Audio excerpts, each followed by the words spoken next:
Mister legend ने सोचते हुए कहा, तुम मुझ एम बुला सकते हो, जैक।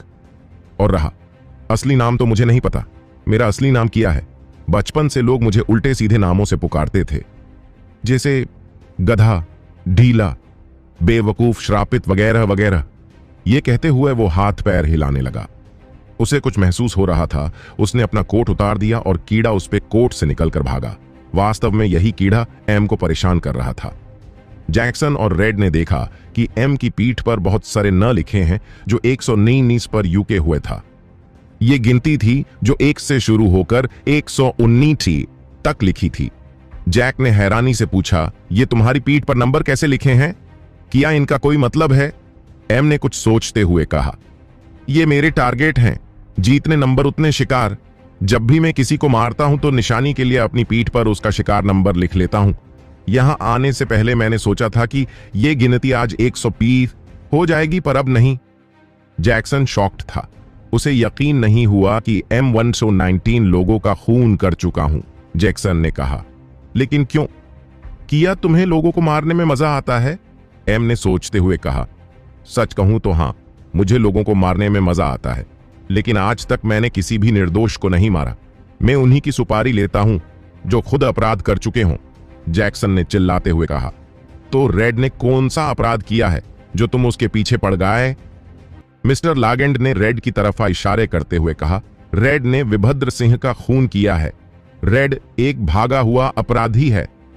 रेड अचानक एम के सामने गया और उसकी आंखों में आंखें डालकर कहा, मैंने उससे बदला लिया है और बदला लेना कोई अपराध नहीं होता। एम चुप हो गया। वो रेड से कोई बहस नहीं करना चाहता था। अब वो महल में वापस आ चुके थे। रेड बगीचे को तरफ गया और लिली को ढूंढने लगा। उसने दोबारा मास्क लगा लिया। जैक्सन ने देखा कि एम ने भी अपना चेहरा छुपा रखा है। तुम मास्क क्यों लगाते हो? एम किया, तुम्हारा भी चेहरा जला हुआ है। एम ने मास्क हटाते हुए कहा, अरे नहीं, याद करो, मैं किया हूं एक मशहूर अपराधी, तो खुद को छिपाकर रखना पड़ता है। रेड ने आखिर लिली को ढूंढ ही लिया और उसके हाथ में काला रक्त फूल रखकर वहां से जाने लगा। लेकिन तभी उसे किसी जीव को आवाज आई। उसमें मुड़कर देखा तो राजकुमारी लिली के दूसरे हाथ में एक गुलाबी केकेड़ा है जो हथेली जितना ही बड़ा है। लिली ने काला रक्त फूल उस केकड़े को खिला दिया। ये देख रेड गुस्से से आग बबूला हो गया। उसमें ऊंची आवाज में कहा, तुमने इस बकवास के लिए रक्त फूल मांगा था, बेवकूफ।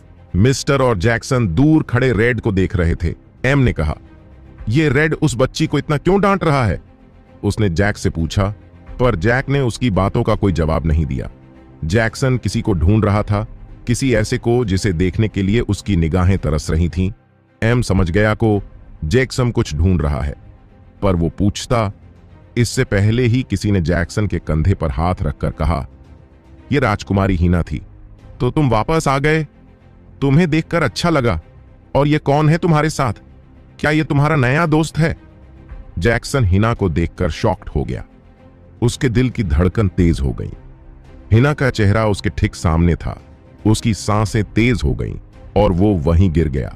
ऐसा कमजोरी या चोट की वजह से नहीं था, बल्कि उसको धड़कन बढ़ जाने की वजह से वो बेहोश चूका था।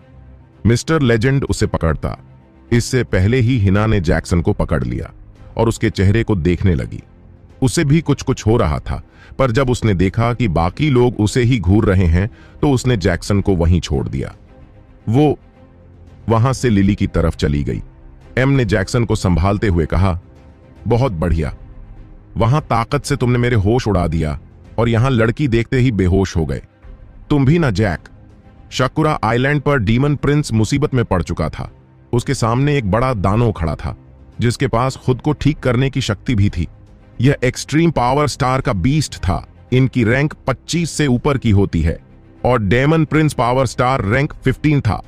और इस हांग नामक जाति के दानव से जितना उसके लिए मुमकिन नहीं था, तो उसने वहां से भाग जाने का फैसला किया। वह दौड़ता हुआ जा रहा था। मैं इतनी आसानी से हार नहीं मान सकता, मुझे कुछ सोचना होगा। कोई तो रास्ता होगा स्थानक को हराने का। डीमन प्रिंस ने भागते भागते अपने दिमाग पर जोर डाला। वह हर मुमकिन चीज के बारे में सोचने लगा जिससे वह सॉन्ग दानव को हरा सकता था, पर उसे कुछ भी समझ नहीं आता। हांग दानव उसे भागते हुए देख रहा था, पर वे आगे नहीं बढ़ा। डीमन प्रिंस को भी ये बात कुछ अजीब लगी। उसमें पीछे मुड़कर देखा तो दादा दिखाई दिया, जो बस एक जगह जमकर खड़ा था। वह कोई हलचल नहीं कर रहा था। डीमन प्रिंस ने सोचते हुए कहा, इसके साथ क्या हुआ है? यह अचानक पुतले की तरह क्यों खड़ा हो गया? ऐसा लग रहा है जैसे ये जम गया हो। हैं। डीमन प्रिंस कुछ सोच ही रहा था कि उसे एक अजीब और दिखाई दिया। यह ना तो कोई जीव था और ना ही कुछ और। यह गोल आकृति थी जो इंसानी आंख के समान दिख रही थी। वास्तव में यह एक आंख ही थी जो इंसानी सिर जितनी बड़ी थी। हांग दानव ने जब उसे देखा था तो वह अपनी जगह पर जमसा गया। यह उस आंख की ताकत है जो कोई भी उस आंख को देखता है वह अंदर से जम जाता है। पर डीमन प्रिंस के बारे में ऐसा कहना गलत था, और सिर्फ वही नहीं, उनकी पूरी को, क्योंकि वह सभी इंसान और बाकी जीवों को तरह साफ साफ नहीं देख सकते थे। वह बस किसी भी जीव के ऑरा को बेहोश महसूस कर सकते थे। डीमन ने हैरानी से कहा, उड़ने वाला जीव जो आंख के समान है या सिर्फ आंख ही है? पर इसे देखने पर मुझे ऐसा क्यों लग रहा है जैसे यह मेरे साथ कुछ कर रही है। यह किसी तरह की पूजा मेरी आंखों पर शक रही है। कहीं किसी की वजह से तो वह हांग दानव जम गया हो। तो जो भी हो, मैंने इस तरह के किसी भी जीव के बारे में कभी नहीं सुना। यह बहुत अजीब है। वो लाल आंख जिसकी बीच में हरा गोला और उसके अंदर काला गोला था, उसमें से ऊर्जा की रंगीन किरणें निकलकर पेरेंट्स के ऊपर अटैक कर रही थीं। वह प्रिंस की आंखों से टकरा रही थी। ठीक ऐसा ही इस आंख ने हांग दानव के साथ किया था, जिससे वो अपनी जगह जम गया। वो आंख डीमन प्रिंस को जमाना चाहती थी, पर उसके अंधा होने की वजह से वो ऐसा नहीं कर सकी और डीमन प्रिंस के चारों ओर घूमने लगी। अंत में वो उसके कंधे के ऊपर आकर रुकी और एक तीखी और हल्की आवाज में कहा, आप खास हो, इसलिए मैंने आपको अपना मालिक चुना है। अब से मैं आपके अधीन हूं। मेरा नाम होप है और मैं अपनी शक्ति से किसी को भी पूरे दिन के लिए जमा सकती हूं। डीमन प्रिंस ने कहा, मालिक, यह तो बहुत दिलचस्प लगता है अपने बारे में, और बताओ। होप ने कहा, मालिक, आपका सवाल गलत है। आपको पूछना चाहिए कि इस जंगल से बाहर कैसे निकलते हैं। डीमन ने उत्सुक होकर पूछा, क्या तुम सच कह रही हो? तुम मुझे यहां से बाहर निकाल सकते हो? होप ने कहा, जी मालिक, मैं आपको कहीं भी पहुंचा सकती हूं। मैं हजारों सालों से इन जंगलों में भटक रही हूं और मैं यहां के कोने कोने को अच्छे से जानते हो। आप बस आदेश दीजिए, आपको कहां जाना है? डीमन प्रिंस पहले तो खुश हुआ, लेकिन बाद में उसके चेहरे पर निराशा छा गई। वह सोचने लगा, पिताजी ने मुझे राज्य से निकाल दिया है, तो वहां जाने का कोई सवाल ही नहीं बनता। तो इन सब का कोई फायदा नहीं है। कुछ देर ठहर कर, हां, अब यही रास्ता है मेरे पास। पिताजी, गलती मेरा पालतू इंसानों की दुनिया में क्या चला गया? आपने तो मुझे राज्य से ही निकाल दिया। आपने मेरे लिए दूसरा रास्ता नहीं छोड़ा। डीमन ने जोश के साथ कहा, इंसानों की दुनिया में जाना है क्या? तुम मुझे वहां ले जा सकती हो? हॉप ने कहा, जी मालिक, मैं आपको इंसानों की दुनिया में ले जा सकती हूं। उस होप नामक आंख के अंदर से लाला काली ऊर्जा निकली और एल पेड़ से टकराई, जिससे वहां एक गोल पोर्टल खुल गया। लाल काली ऊर्जा गोल गोल घूम रही थी। पेड़ के अंदर एल रास्ता बन चुका था, जो टेलीपोर्ट करके उसे इंसानों को दुनिया में पहुंचा देगा। डेमन उसे महसूस कर सकता था। उसे पोर्टला का ऑरा दिख रहा था। डेमन प्रिंस ने शैतानी मुस्कान दी और अपना सिर लंबे कपड़े से ढक लिया। उसमें पोर्टल के अंदर कदम रखने से पहले कहा, तो ये है मेरी किस्मत, अब आएगा मजा। इतना कहकर उसमें पोर्टल के अंदर कलश डियर और पोर्टल अपने अंदर पूरा खींच लिया। वह लाल आंख यानी होप भी उसी के साथ पोर्टल में चले गई। आयरन किंगडम के मुख्य महल के निचले कमरे में तेज सिंह अपने साथियों के साथ बैठा हुआ था। उसके हाथ में एक खत था, जिसे पढ़कर वह गुस्से से आग बबूला हो गया। उसने अपनी तलवार निकाली और पास में बैठे युवक के सीने में घुसा दी। उसमें चिल्लाते हुए कहा, इस बेवकूफ के कहने पर मैं उस घमंडी मिस्टर एजेंट के पास गया। मैंने उससे मिलने तक ही तब जाकर हो रेड वॉरियर को जान से मारने के लिए तैयार हुआ, और अब मुझे उसका खत मिल रहा है। और क्या लिखा है खत में? अगर दोबारा रेड वॉरियर की तरफ आंख उठाकर भी देखा तो हमारा सिर काटकर आयरन किंगडम के मुख्य गेट पर लटका देगा। पहले एक था और अब 2 हो गए, वो भी पावर स्टार रैंक 12 के। धत्त। तेज सिंह के करीबी दोस्त राजवीर भी वहां थे। वह अपने दोस्त के चेहरे की परेशानी और गुस्सा देख नहीं सके। उन्होंने कुछ सोचते हुए, तेज सिंह, आपकी समस्या का बस एक ही समाधान है। मैं किसी को जानता हूं जो आपके सभी दुश्मनों को खत्म कर देगा। तेज सिंह ने उसका गला पकड़ते हुए कहा। वह बहुत ज्यादा उत्सुक था। कौन? बताओ, कौन है वो और कहां मिलेगा? राजवीर ने कहा। मैं किसी और की नहीं बल्कि खुद राजकुमार रुद्रसेन की बात कर रहा हूं। तेज सिंह हंस, फिर और जोर से हंसा और फिर राजवीर को धक्का मारते हुए चिल्लाया, वह राजकुमार है, कोई हमारे पालतू गुलाम नहीं जो हमारे जाति दुश्मनी के लिए बीच में आएंगे। बोलने से पहले एक बार सोच तो लिया करो। राजवीर शराब से भरे मत कैसे टकराया। मटका टूट गया जिससे शराब बिखर गई। उसके कपड़े भी शराब से देख चुके थे। उसने बिक रही शराब को मुट्ठी में लिया और पी गया। उसमें गहरी सांस ली और मुस्कुराते हुए बोला, राजवीर, मेरा नाम मगर राज नहीं करता, पर एक दिन जरूर करूंगा और तुम उससे पहले मेरी बात ध्यान से सुनो। राजकुमार हमारी बात मान सकते हैं? तेज सिंह ने कहा। पर यह कैसे संभव है? राजवीर ने उठते हुए कहा। संभव है, बिल्कुल संभव है। वह खुद अपनी इच्छा से रेड वॉरियर और मिस्टर लेजेंड को मारने के लिए अपनी सेना भेजेंगे। बस उन्हें मनाने की देर है। याद करो तेज सिंह, जब तुम्हारे भाई वीरभद्र सिंह मरे तब रुद्रसेन भी वहां थे और वो उन्हें नहीं बचा पाए। एक राजकुमार की मौजूदगी में नागरिक का मरना बहुत बड़ी बात होती है। यकीनन मैं दावे से कह सकता हूं कि राजकुमार अब तक यह बात महाराज से छुपा कर रखी होगी और हमें इसी का फायदा उठाना है। हमें उन्हें बातों में इस तरह फंसाना है कि वह आर्यन साम्राज्य की सेना का उपयोग तुम्हें मारने में करे। तेज सिंह ने हड़बड़ाते हुए कहा। लेकिन यह तो कूटनीति हुई। राजवीर ने तेज को आंखें में देखकर कहा। अगर यह कूटनीति तो वह क्या था? जब तुमने आज तुम्हारे भाई ने रेड और उसके परिवार के साथ किया था तो यह सही गलत का लिबास उतारा और जैसा मैं कहूं वैसा करते जाओ। अगर तुम अपने दुश्मनों को मरता हुआ देखना चाहते हो तो बस मेरी बात सुनो। तेज सिंह ने कहा। तो क्या करना होगा मुझे? राजवीर ने कहा। सबसे पहला काम, राजकुमार रुद्र को गुप्त संदेश भेजकर किसी गुप्त को स्थान पर बुलाना। और वो कैसे करना है तुम खुद सोचो। क्या होगा आगे? क्या राजवीर रुद्र को मना पाएगा? क्या रुद्रसेन रेड के ऊपर आक्रमण करेगा? क्या डीमन प्रिंस इंसानों की दुनिया में आ जाएगा? जानने के लिए पढ़ते रहें। रेड वॉरियर, मिस्टर लेजेंड और जैक्सन तीनों बग्घी में थे। जैक्सन के कहने पर रेड उसे वापस आयरन किंगडम ले जा रहा था। काफी वक्त हो गया था। जैक्सन अपने घर नहीं लौटा।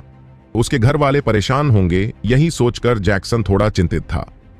मिस्टर लेजेंड बागी के ऊपर ही बैठा हुआ था। वो तेज हवाओं का मजा ले रहा था। जैक्सन चिंता की एक वजह रक्त फूल था। रेड ने उससे वादा किया था कि वह महल पहुंचते ही जैक को रक्त फूल देगा, पर रेड उस बात को भूल गया। जैक्सन उसे याद दिलाना चाहता था पर वह हर बार कहते कहते रुक जाता। उसे संकोच करने लगा और आखिर में रेड ने उसका यह बर्ताव पहचान लिया। रेड ने बागी को झटके से रोका और उल्टा धूम कर जैक्सन को देखा।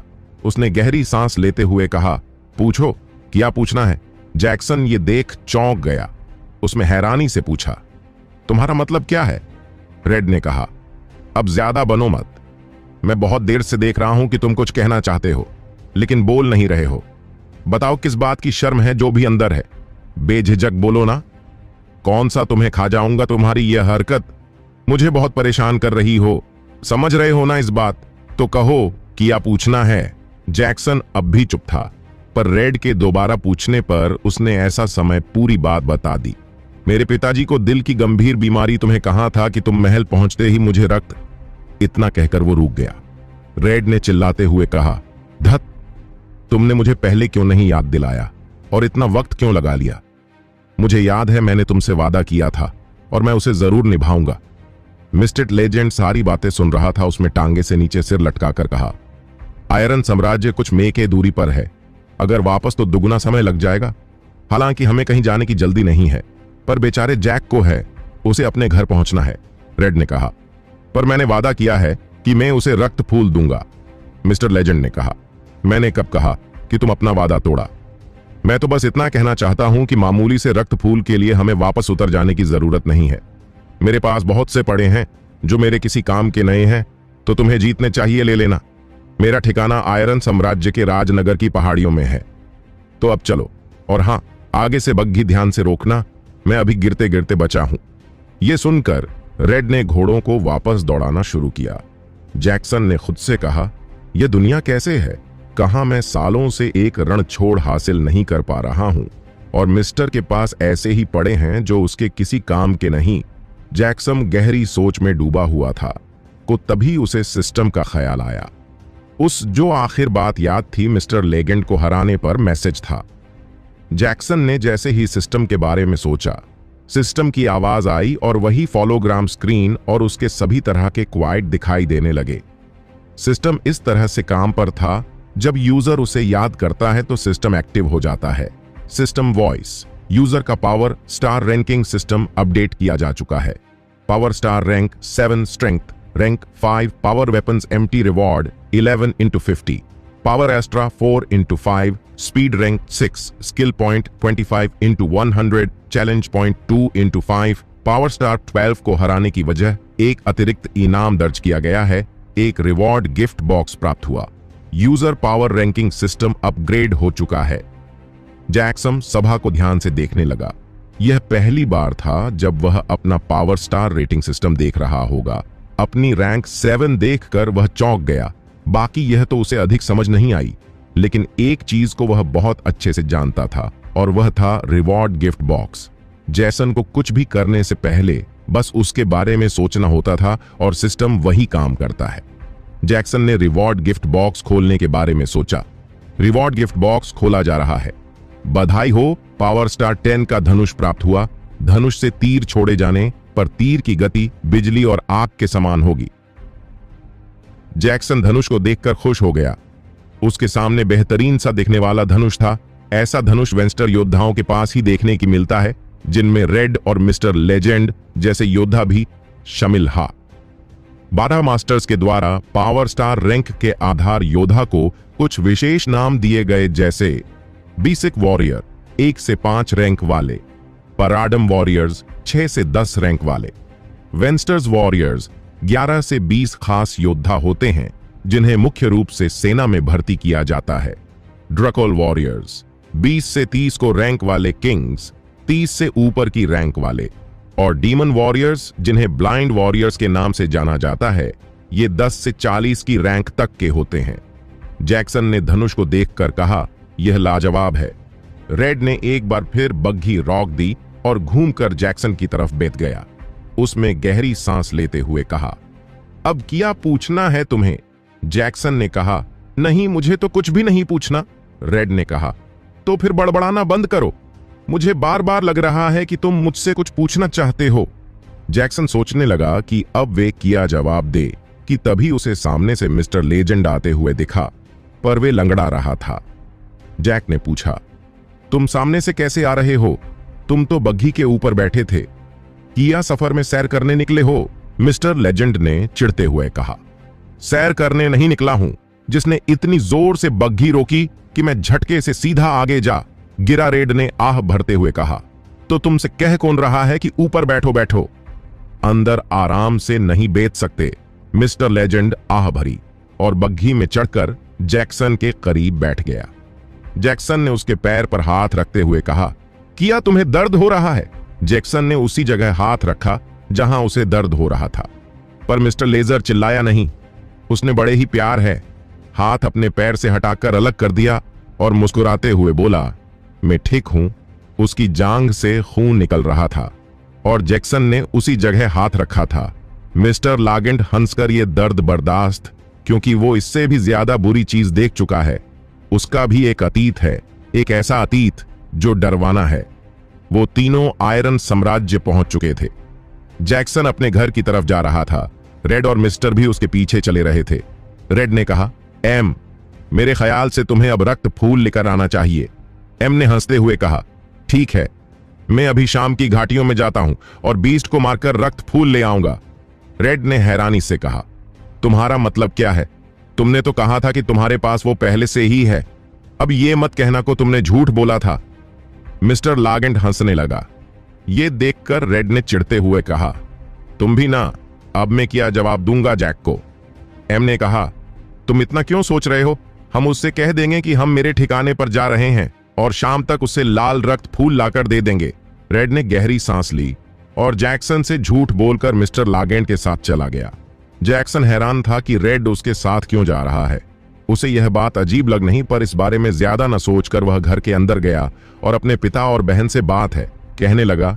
चिंकी ने हंसते हुए कहा, पिताजी, भैया आ गए। पिताजी ने कहा, कहां थे तुम 2 दिन? क्या भूल गए थे कि तुम्हारी एक छोटी बहन भी है? नालायक। जैक्सन ने सफाई देते हुए कहा, मैं किसी जरूरी काम में फंस गया था, इसीलिए मुझे आने में देर हो गई, माफ कर दीजिए बाबा। जैक्सन के पिता ने अब भी उसे डांटना चालू रखा। वह जंक्शन पर बहुत नाराज है और उसे खरी खोटी सुना रहे थे, लेकिन अचानक ही किसी ने दरवाजा खटखटाया और एक बेहद खूबसूरत लड़की कमरे में दाखिल हुई। ये लेशिका थीं, जैक्सन की गर्लफ्रेंड, पर जैक हमेशा उससे बचत रहता है। लेशिका ने रूखे अंदाज में बोला, मुझे जंक्शन से अकेले में कुछ बात करनी है, तो कुछ वक्त के लिए आप अपना परिवार एक मसला बंद कर सकते हैं प्लीज। पिताजी ने चिढ़ते हुए कहा, हाँ क्यों नहीं, आइए राजा जी से अकेले में बात कीजिए। हम कौन है, सिर्फ नौकर चाकर। जैक्सन ने लेशिका का हाथ पकड़ा और उसे घर से बाहर ले गया। कुछ दूर जाने पर एक पेड़ के पास उसने यशिका को छोड़कर कहा, मैंने कितनी बार मना किया है कि मेरे घर मत आया करो। खैर छोड़ो, अब बताओ क्या बात करनी है तुमको। लेशिका ने मासूम शक्ल बनाते हुए कहा, तुम 2 दिन से कहां थे जैक्सन? मुझसे मिलने क्यों नहीं आए? और उस रात भी तुम अचानक भाग गए थे।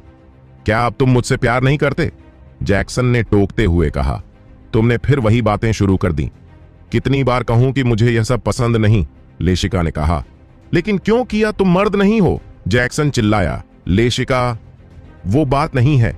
लेशिका कुछ कहने को थी, पर अचानक ही वहां कुछ अजीब सोने लगा।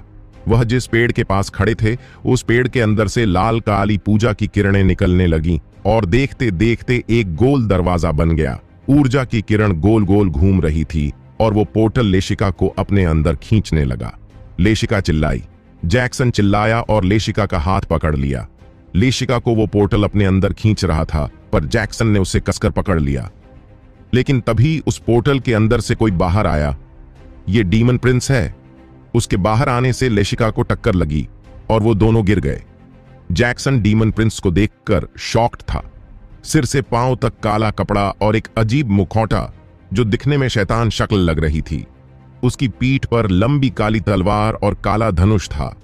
सिस्टम वॉइस, अलर्ट अलर्ट, खतरे का पता चला है।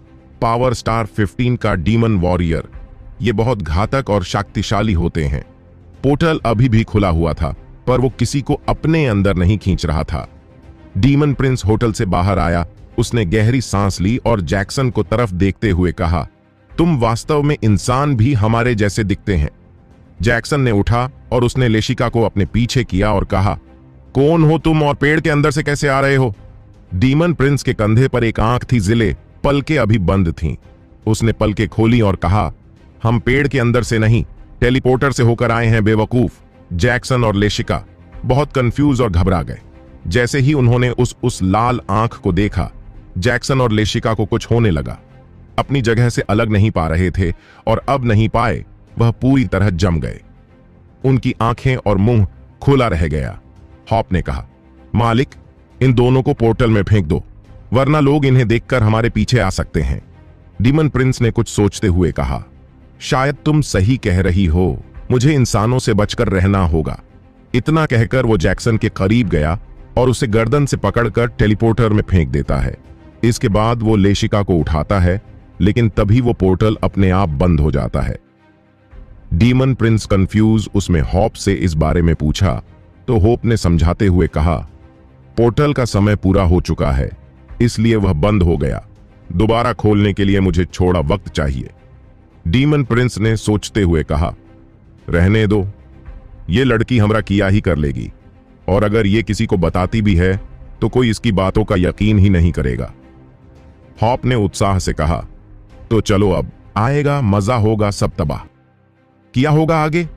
क्या जैक्सन शकूर आइलैंड पर पहुंच जाएगा? वो कैसे लड़ेगा हांग दानव जैसे खतरनाक बीस्ट से? किया होगा जब रेड वॉरियर और मिस्टर लेजेंड को इसका पता चलेगा। जानने के लिए पढ़ते रोमांच से भरपूर ये अद्भुत कहानी